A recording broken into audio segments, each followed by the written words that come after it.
Merci à tout le monde d'être venu aujourd'hui, c'est un peu impressionnant. Du coup, c'est un atelier alternatif qu'on pensait organiser avec plusieurs camarades du NPA Jeunes, puisqu'on est plusieurs militants et militantes là sur Muraille. C'est fort, je trouve. Et donc l'idée c'était de faire un atelier alternatif, puisque vous n'êtes pas sans savoir qu'on est en grève depuis plusieurs semaines et qu'il y a tout un tas d'événements, d'initiatives qui sont prises dans le cadre de la mobilisation. Et donc nous on voulait un peu s'inscrire dans ce panorama-là. Moi je me présente, c'est Marina, donc militante du NPA, étudiante en philo au Muraille. Et il y a Maxime à côté de moi, qui est Biats au Muraille, en grève, qui travaille à la bibliothèque, qui n'est pas militant du NPA, mais qui a accepté, on est très content de venir discuter avec nous, puisqu'on trouvait ça bien, fort même symboliquement en fait, de pouvoir discuter sur la question donc, de l'université avec les personnels. Et par ailleurs, on est très content aussi qu'il y ait quelques personnels dans la salle avec nous, puisque l'unité un peu entre les étudiants de la fac du Mirail et les travailleurs de la fac, dans cette mobilisation, ça nous semble être un point d'appui, y compris qu'on pourra discuter là aujourd'hui à midi, quoi. Donc l'idée c'était de partir de la mobilisation et d'y revenir, mais en faisant tout un tas de détours un peu théoriques, politiques, historiques sur la question de l'université. Et donc nous on est militants du NPA Jeunes, donc a priori on s'inscrit pas mal dans ce qu'on appelle le marxisme, quoi. Donc c'est pour ça, y compris, il y a eu un peu des débats pour savoir est-ce qu'il fallait ou pas que cette initiative, cet atelier soit présenté avec le logo du NPA. Et donc c'est pour annoncer un peu de quel point de vue on parle qu'on a fait le choix de l'appeler avec le NPA Jeunes. Et par ailleurs, j'avais dit que je préciserais que ça a posé quand même question, parce qu'il y a plusieurs personnes de l'UFR qui trouvaient ça un peu problématique qu'il y ait une échéance politique qui soit organisée dans l'amphi réquisitionné. Donc c'est une discussion qu'on pourra réavoir collectivement demain en gaufre. Mais voilà, ça veut dire que je le préciserai pour rendre état des discussions, quoi. Mais voilà. Bon, du coup, le topo tel qu'on l'a... attendez, je me mets en même temps. Donc l'idée quand même c'était de sortir un peu du format plus des AG où on doit parler très très très vite et donner le maximum de fond à l'espace de 3 minutes. Donc là c'est prévu pour être un peu plus long, même si pas trop long j'espère.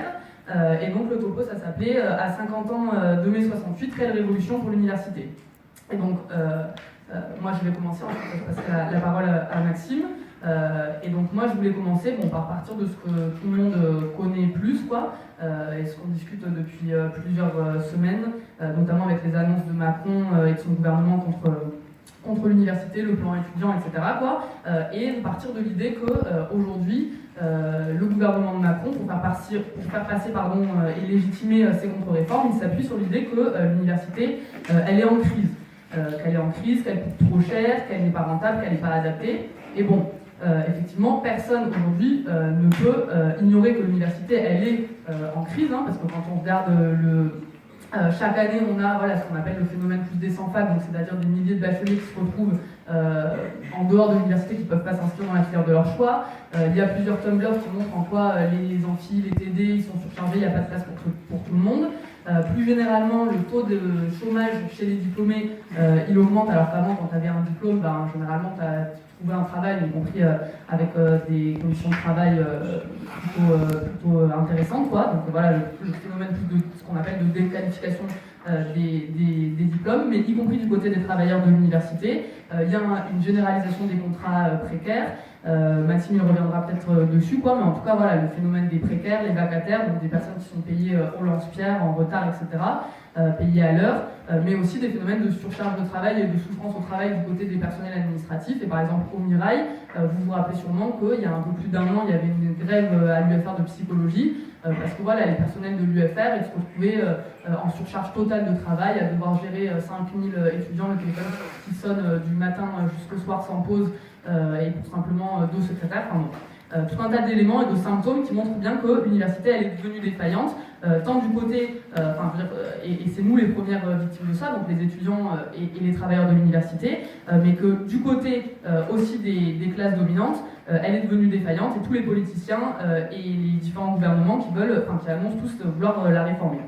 Très rapidement, comment on en est arrivé là? C'est un truc assez arithmétique et assez facile à comprendre. Il y a un manque structurel de moyens depuis des dizaines d'années dans nos universités et dans l'enseignement supérieur plus largement, avec des budgets qui sont constants, voire en baisse de la part de l'État, alors que dans le même temps, il y a une hausse constante des effectifs étudiants. Il faut savoir qu'en moyenne, il y a 40 000 étudiants de plus chaque année. Donc on voit bien que si les budgets restent constants ou baissent et que les étudiants augmentent, il y a une situation d'asphyxie structurelle, donc de manque de moyens, qui n'est pas une fatalité. Ça, c'est ce qu'on répète dans nos assemblées générales. C'est pas une fatalité puisque l'argent, il y en a dans les caisses du patronat. Et voilà, on fait des cadeaux aux riches. Et même quand on regarde pas les budgets des forces de l'ordre, de répression, etc. Enfin, bon, l'argent existe, mais en tout cas, il y a une situation d'asphyxie dans l'enseignement supérieur et tout un discours de crise qui légitime l'austérité des différents gouvernements. Quand on regarde les politiques de ces 20 dernières années, elles vont toutes dans le même sens et ça montre bien qu'il y a vraiment un projet des classes dominantes pour l'université au-delà même des différents gouvernements, puisqu'il y a des gouvernements de droite et de gauche qui se sont succédés, mais que globalement le bilan il est le même. Et donc je passe un peu vite, mais c'est donc voilà, depuis le processus de Bologne et la stratégie de Lisbonne, c'est-à-dire à peu près il y a un tournant à la fin des années 90, c'est ce qu'on appelle un peu le triomphe du néolibéralisme à l'université. Tout un discours de voilà, l'Europe elle doit devenir compétitive à l'échelle internationale. C'est le moment où le vocabulaire qui est employé à l'époque, c'est celui de l'économie des savoirs. Il faut pouvoir rivaliser dans les classements de Shanghai, etc. Et donc l'idée que l'université, elle doit de plus en plus s'adapter directement aux besoins des grandes entreprises, former à des compétences et non pas à des connaissances. Voilà, donc ça veut dire quoi? Ça veut dire qu'avant, par exemple, moi je suis en philo, tu viens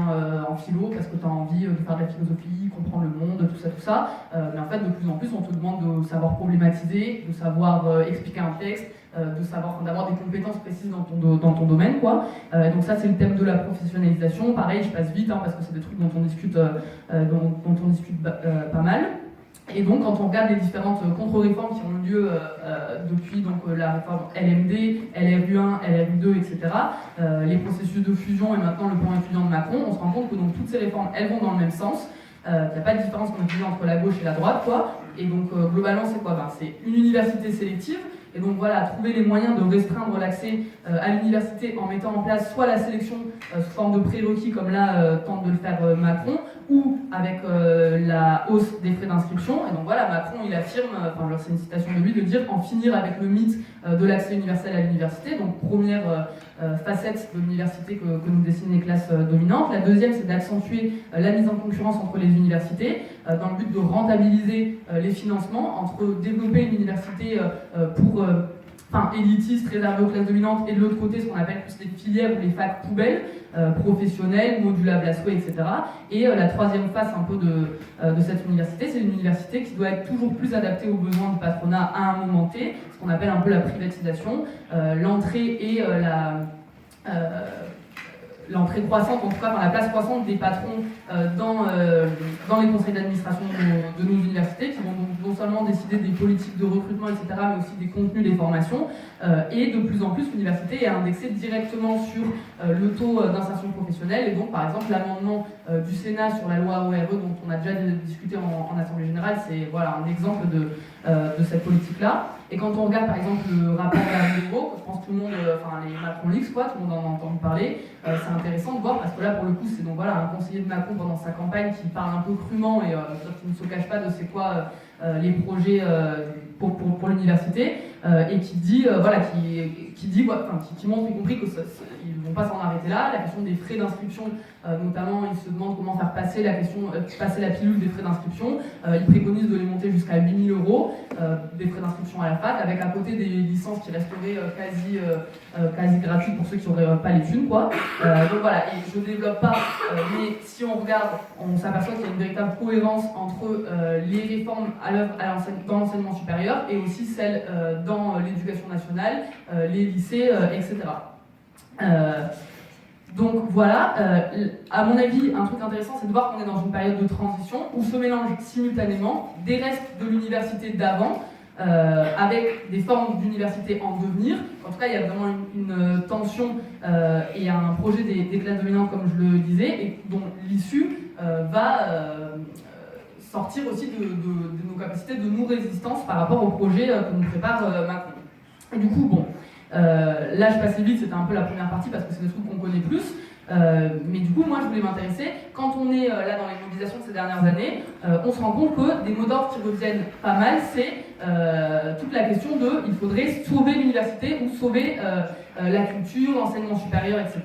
Il y a par ailleurs des collectifs d'enseignants qui s'étaient montés pendant la LRU, les mobilisations contre la LRU, mais qui sont réactivés aujourd'hui, qui se mobilisent contre le plan étudiant, avec l'idée que voilà, on est contre la marchandisation des savoirs, contre la privatisation des universités,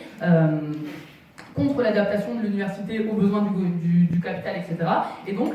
des mots d'ordre qui véhiculent l'idée qu'il y aurait eu un âge d'or de l'université, à une époque fabuleuse où on allait à l'université pour s'émanciper, pour apprendre des choses, etc. Et où l'université aurait été indépendante du marché, de la société capitaliste, etc. Et donc moi j'avais envie de questionner un peu on avait envie de questionner un peu ça. Qu'est-ce que c'est en fait cette université d'avant? Et donc essayer de comprendre un petit peu d'où on vient pour voir un peu comment ensuite s'orienter dans les mobilisations plus actuelles. Du coup, bon, d'où on vient? Aujourd'hui, l'université, c'est plus de 2 millions d'étudiants, mais il faut savoir que ça n'a pas été toujours une université de masse. En fait, jusqu'aux années à peu près 40, l'université, elle servait essentiellement à donner aux enfants des classes dominantes une éducation et les moyens de diriger l'industrie, l'administration, la nation, les colonies, l'armée, etc. Et donc, en fait, t'avais que les enfants des classes dominantes de la haute bourgeoisie qui allaient à l'université, et donc avec des effectifs étudiants qui étaient assez minces. Et c'est après la Seconde Guerre mondiale et encore plus dans les années 60 que l'université se massifie. Par exemple, pour donner quelques chiffres, en 1945, il y a 123 000 étudiants, et même pas 20 ans après, ça s'est multiplié par 6. Dans les années 70, tu arrives à plus de 600 000 étudiants, et avec un recrutement social qui se diversifie beaucoup. Avant, on parlait de pyramide sociale inversée, c'est-à-dire que les classes qui sont les moins représentées dans la société, c'est-à-dire la haute bourgeoisie, en fait, étaient surreprésentées à l'université. Et avec les années 60 et donc la massification de l'université, il y a aussi une diversification de l'origine sociale à l'université et des enfants de classe plus moyenne ou populaire qui rentrent à l'université. C'est ce qu'on a appelé la démocratisation, et c'est un phénomène qui s'explique à la fois par un changement en termes de besoin de main-d'œuvre de la part des capitalistes, c'est-à-dire que de plus en plus dans les années au cours du XXe siècle, tu as un besoin de main-d'œuvre qui se diversifie, et tu as un besoin de main-d'œuvre intellectuelle et spécialisée plus important, c'est-à-dire que tu as besoin de techniciens, d'experts, d'ingénieurs, qui sont des main-d'œuvre qui ont besoin d'être formés intellectuellement par rapport à avant. Et donc à la fois ce facteur-là, et à la fois, évidemment, ça vient aussi satisfaire, donc cette démocratisation vient aussi satisfaire une demande croissante de la part des classes moyennes, à accéder à l'université, oui, à l'éducation, pour s'émanciper de leurs conditions. Il y a une véritable aspiration légitime à l'ascension sociale. Et donc, c'est ces deux facteurs-là qui expliquent, de manière un peu schématique, mais le phénomène de démocratisation de l'université. Ce qu'il faut savoir, c'est que cette massification, elle s'est faite très rapidement, et elle est beaucoup plus forte que ce à quoi s'attendaient les classes dominantes, qui, à l'époque, même si elles ouvrent les portes de l'université, n'ont pas pour intérêt de mettre de l'argent dans l'université pour que tout le monde puisse étudier ce qu'il veut à la fac, etc. C'est pas ça le projet des classes dominantes à l'époque. Et du coup, très vite, cette massification, dès les années 60, elle entraîne des contradictions un peu structurelles à l'université, qui sont à peu près les mêmes qu'on retrouve aujourd'hui, mais qui sont déjà en germe à l'époque. Et donc ces contradictions, elles sont de plusieurs ordres. Déjà, tu as des contradictions matérielles. L'inadéquation des structures d'accueil. À partir du moment où tu as beaucoup plus d'étudiants à l'université, en fait, les structures de l'université, c'est-à-dire les salles de cours, etc., elles deviennent, les locaux, etc., sont trop petits. Mais aussi toutes les questions plus d'ordre de précarité, parce qu'à partir du moment où c'est plus simplement les fils de bourse qui vont à l'université, il y a tout un tas de problèmes matériels qui se posent. Les bourses, les logements étudiants, la sécurité sociale, etc., qui sont autant de problèmes qui avant n'en étaient pas, puisque les gens avaient des thunes, donc mais qui sont des problèmes qui apparaissent à partir du moment où le recrutement social des étudiants est plus diversifié. Et ensuite, il y a des contradictions plus sociales ou idéologiques. La première chose, c'est qu'il y a une remise en cause dès le début du fonctionnement et de la morale universitaire qui est véhiculée à l'université et qui est voilà, très hiérarchisée et autoritaire. Il y a une contradiction idéologique, et notamment qui se ressent dans les sciences humaines et sociales, entre les valeurs universalistes, philosophie des Lumières, machin, etc., qu'on te véhicule à l'université, et genre la société et le dehors en fait, de l'université, où tu te rends compte qu'il y a un peu une adéquation entre les valeurs véhiculées et puis la réalité, surtout qu'il faut se dire que c'est dans un contexte politique et social de voilà, la post-seconde guerre mondiale, il y a la guerre d'Algérie, la guerre du Vietnam, etc., qui sont des événements politiques majeurs qui, par ailleurs, en plus, vont susciter beaucoup de révoltes chez les étudiants. Et ensuite, il y a aussi un phénomène que nous on appelle prolétarisation du travail intellectuel, à savoir que voilà, les étudiants vont à l'université, donc à la fois ça correspond effectivement à une émancipation, etc., mais qu'à la fois c'est des formations qui sont toujours plus spécialisées, que l'université très vite en fait ça se retrouve à être une machine à produire des diplômes, et que les gens, les diplômés qui sortent de l'université occupent de plus en plus des postes, des emplois qui, alors c'est pas, que nous on appelle prolétarisation, c'est-à-dire c'est pas simplement qu'ils vont avoir et d'ailleurs des fois même ils ont des salaires assez hauts, mais par contre avec une aliénation croissante, peu de contrôle en fait sur tes conditions de travail, etc., qui est en plus dans un contexte de ralentissement économique, voilà, avec un peu un phénomène, un sentiment de promesse d'ascension sociale bafouée, quoi. Donc, tous ces facteurs-là que je décris très brièvement, mais qu'on pourra discuter plus profondément, c'est autant de facteurs qui vont provoquer un véritable malaise et des révoltes chez les étudiants, qui, du fait de la massification des rangs des universités et de leur plus grande diversité sociale, deviennent un véritable acteur politique capable de se mouvoir vers un même but. C'est ce qu'on appelle le mouvement étudiant. C'est la naissance du mouvement étudiant tel que nous, on le comprend plus aujourd'hui, et du mouvement étudiant comme une vraie force sociale qui est capable de se mobiliser collectivement autour de buts en commun, soit sur des conditions plus matérielles liées à ce que je disais des problèmes structurels et matériels de l'université, mais aussi sur des questions plus politiques. Bon. Ce qu'il faut voir, c'est que dès le début, la question des effectifs étudiants, elle est au cœur des préoccupations. Puisque voilà, comme je vous disais, la massification, elle s'est faite plus rapidement et plus forte que ce que pensaient les classes dominantes. Et par exemple, il y a une petite anecdote, mais la question de la sélection, les gouvernements de l'époque, y compris avant 68, essayent déjà de faire passer la question de la sélection. Par exemple, le Conseil des ministres, en avril 1868, envisage, je cite, des mesures pour contrôler et normaliser la croissance des effectifs étudiants. Et voilà, des mesures qui prévoiraient que les facs peuvent accepter ou non les étudiants selon certains critères. Bon, entre-temps, il y a mai 68, donc je passe brièvement, mais on a un copain dans la salle qui pourra intervenir. Il y a peut-être d'autres camarades par ailleurs, mais voilà, donc mai 68, c'est-à-dire une mobilisation massive des étudiants qui a ensuite entraîné la plus grosse grève générale de l'Occident, donc sur 3 semaines, avec plus de 10 millions de grévistes. Oui, il y a plusieurs camarades en fait. Et donc voilà, autant dire que mai 68 finit de convaincre De Gaulle que non, c'est pas trop le moment de faire passer la sélection à l'université. On arrive en novembre 68 à ce qu'on appelle la loi Edgar Faure, qui est la loi qui préfigure un peu l'université telle qu'on la connaît quand on parle un peu de l'université d'avant, quoi. Donc il y a à la fois un compromis, mais qui cristallise des véritables acquis pour l'université, pour les étudiants et pour notamment les classes populaires, et c'est notamment l'accès universel en droit et la quasi-gratuité de l'université. C'est-à-dire que c'est à partir de cette loi-là que l'accès est garanti pour tous les bacheliers dans la filière de son choix, même si, on le sait, c'est entre le droit et les faits, il y a un monde parfois, mais en tout cas c'est quand même un véritable acquis à l'époque. Et voilà, il faut bien voir que cet épisode de mai 68, sur lequel je ne reviens pas plus que ça, et à l'intérieur de mai 68, le rôle qu'a pu jouer le mouvement étudiant,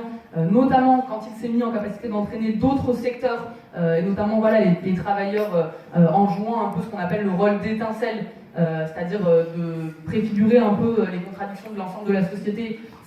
par son caractère plus explosif en fait, parce que quand tu es étudiant, c'est potentiellement plus facile de te mobiliser.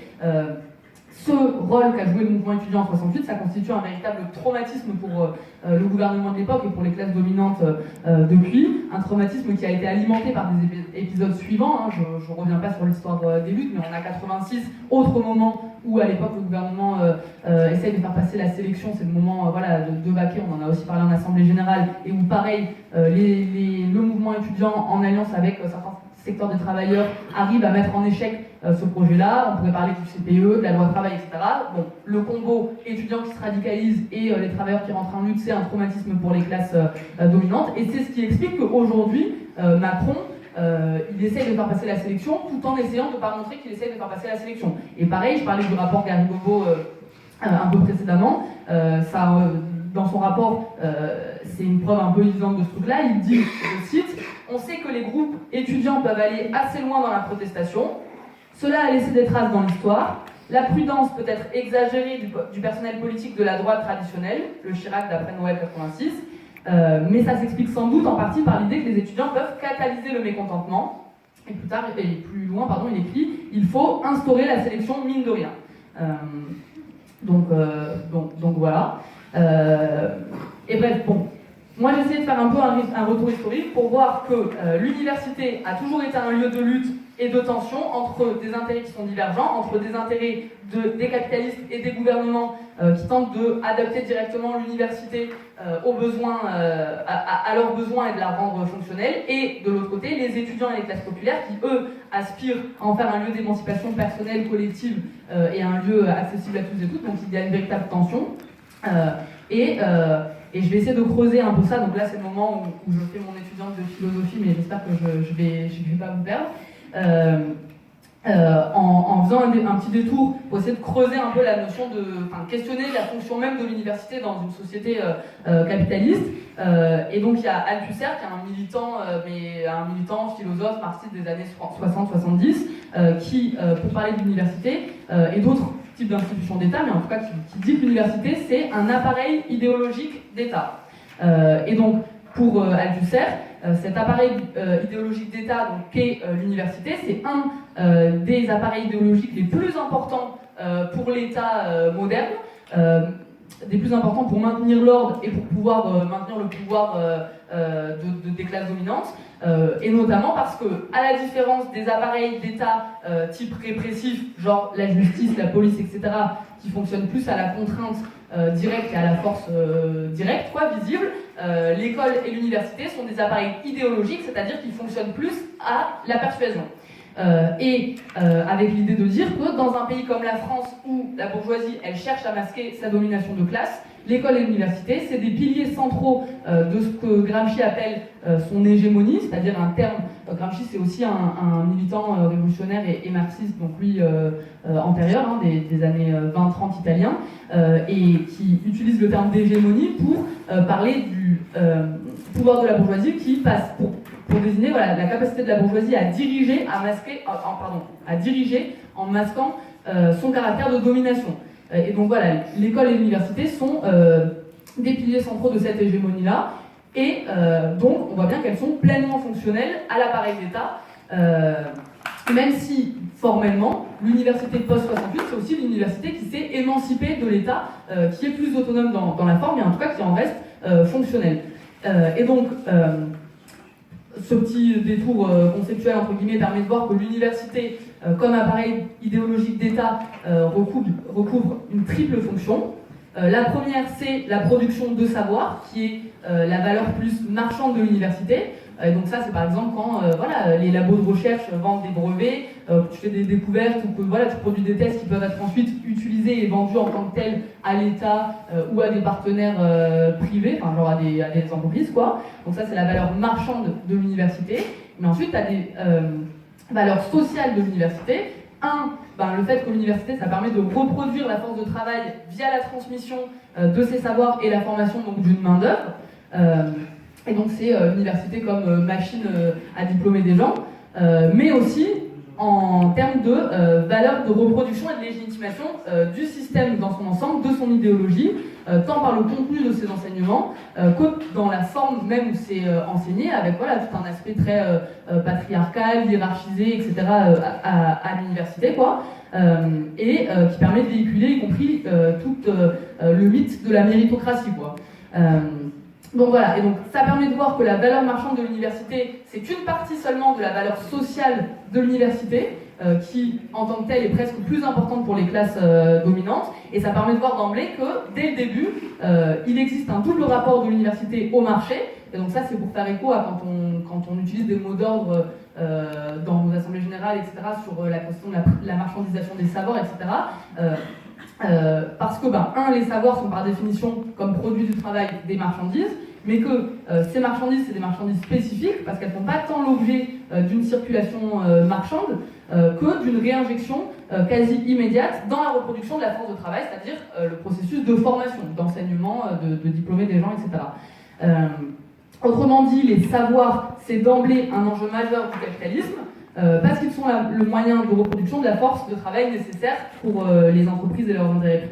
privés, et donc les savoirs et l'université comme un maillon central dans la chaîne de production que les capitalistes ont tout intérêt à contrôler. Et donc cette approche un peu théorique permet de voir que l'université change certes de forme entre l'université post-68 et l'université plus d'aujourd'hui, mais pas de fonction.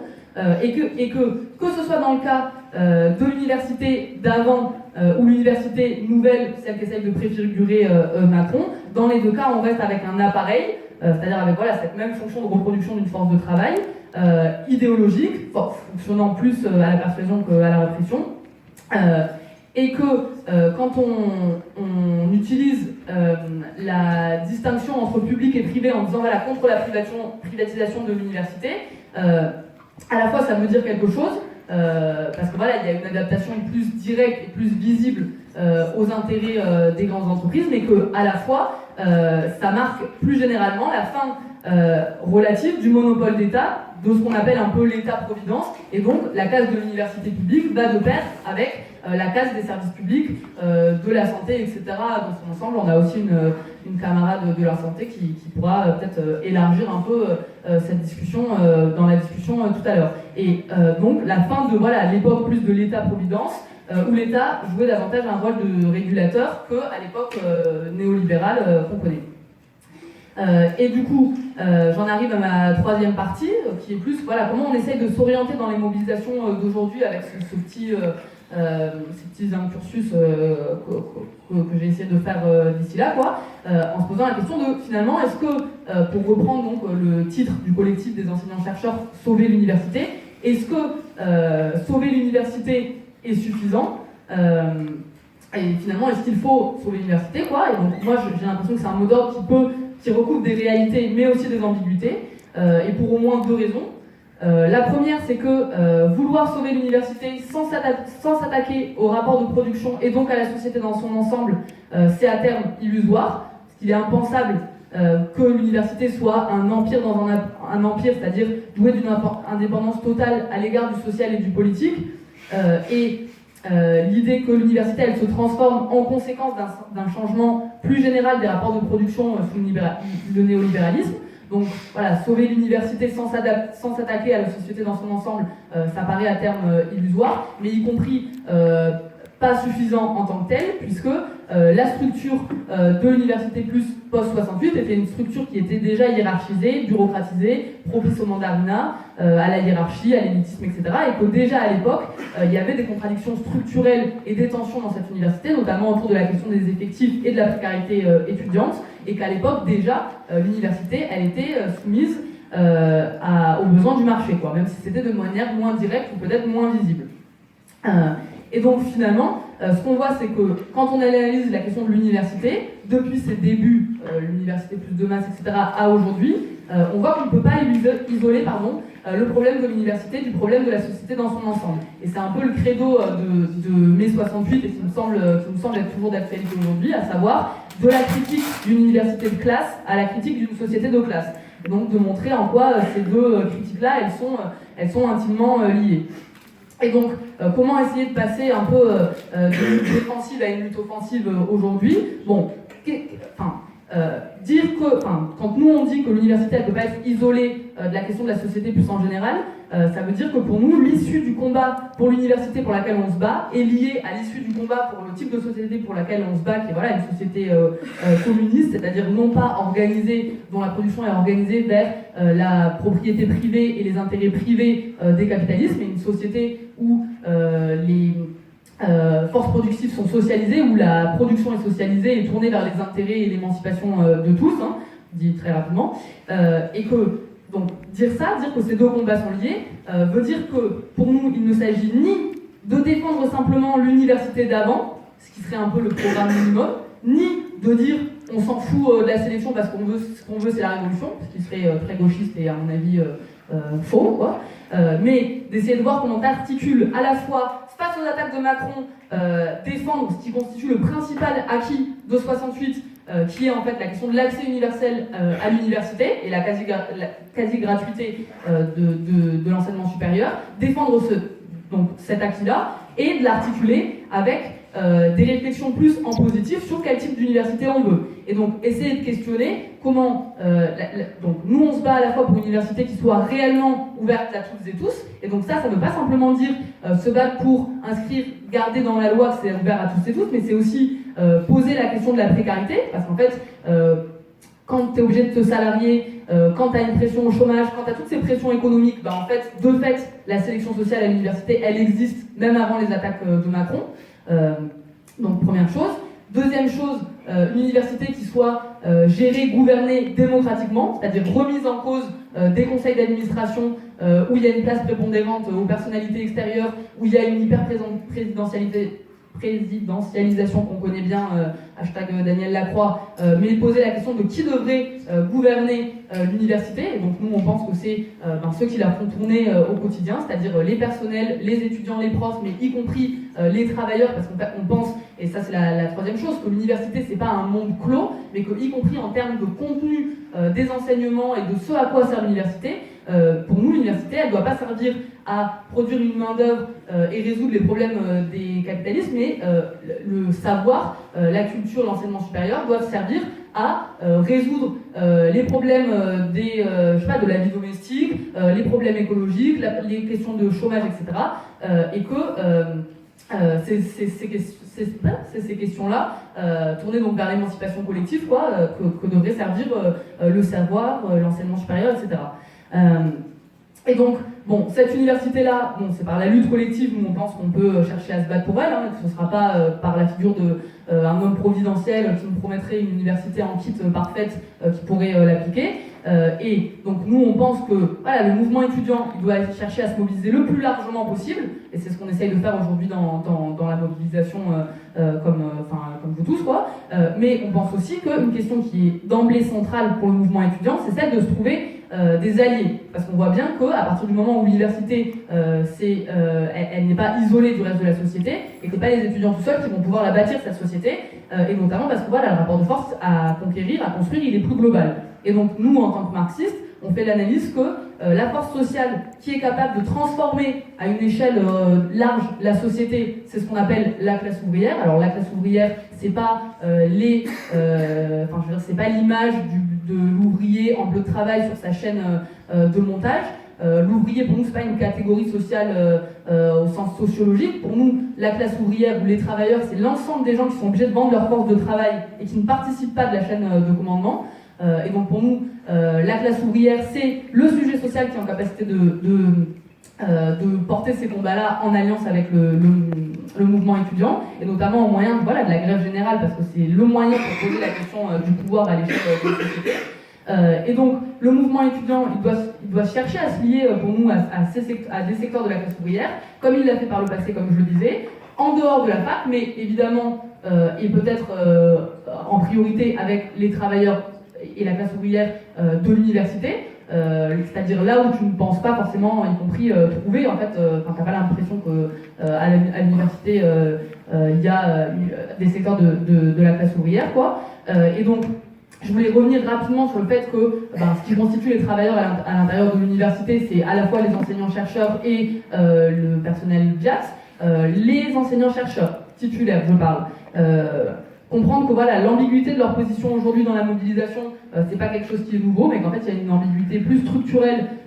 dans le statut et la place des enseignants-chercheurs titulaires à l'intérieur de l'université. Gramsci, dont je parlais tout à l'heure, il les appelle les fonctionnaires de l'hégémonie, c'est-à-dire ils ont une place centrale dans la reproduction de l'idéologie dominante, et ils ont tout un tas de privilèges et matériels, mais y compris symboliques, et c'est ce qui explique que ce soit aujourd'hui, mais y compris par exemple dans le dernier mouvement un peu des enseignants-chercheurs en 2009 contre la LRU, les enseignants-chercheurs, ils se mobilisaient certes, mais sur des mots d'ordre qui étaient assez ambigus, puisqu'ils se mobilisaient non pas contre la détériorisation des conditions de travail, que par ailleurs ça ne touchait pas tellement eux, mais plutôt les personnels BIAS, mais contre la dévalorisation de la culture, etc., avec l'idée que eux étaient un peu les défenseurs d'une culture noble, etc., dont ils se faisaient les porte-voix en quelque sorte, quoi. Donc voilà, position ambiguë des enseignants-chercheurs, même si y a moyen de discuter avec des enseignants-chercheurs quand même, et je ne sais pas si vous...